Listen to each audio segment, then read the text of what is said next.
मैं निशा यादव है, सरता यादव और दोनों लोगों के चैनल पर आप सभी का स्वागत है। हम लोग एक गीत सुनाने जा रहे हैं, कहरौगा नाच गीत है। आप लोग कैसा लगा कमेंट में जरूर बताइएगा। मोर परनवा ले लेना, मोर परनवा ले लेना, गोरिया जुल्मी तोर नयनवा, मोर परनवा ले लेना, गोरिया जुल्मी तोर नयनवा, मोर परनवा ले लेना। पान खात मुस्कात चलत है ताकत तिरछी नजरिया, पान खात मुस्कात चलत है ताकत तिरछी नजरिया।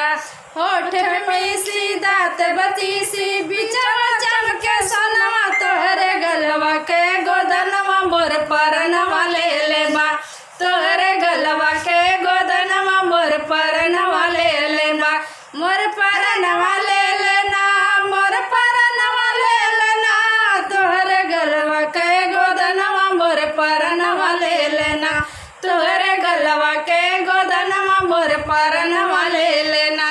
गोरिया जुल्मी तोर नयनवा, मोर परनवा ले लेना, मोर परनवा ले लेना, मोर परनवा ले लेना, गोरिया जुल्मी तोर नयनवा, मोर परनवा ले लेना, गोरिया जुल्मी तोर नयनवा, मोर परनवा ले लेना।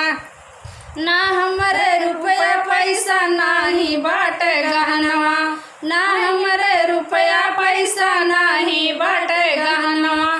जियरा नजरावा तू हमरा गोरिया, जियरा नजरावा हमरा गोरिया, मान ले तू कहनवा, ना को लैली तोर गवनवा, मोर परनवा ले लेना, ना को लैली तोर गवनवा, मोर परनवा ले लेना, मोर परनवा ले लेना, मोर परनवा ले लेना, ना को लैली तोर गवनवा, मोर परनवा ले लेना।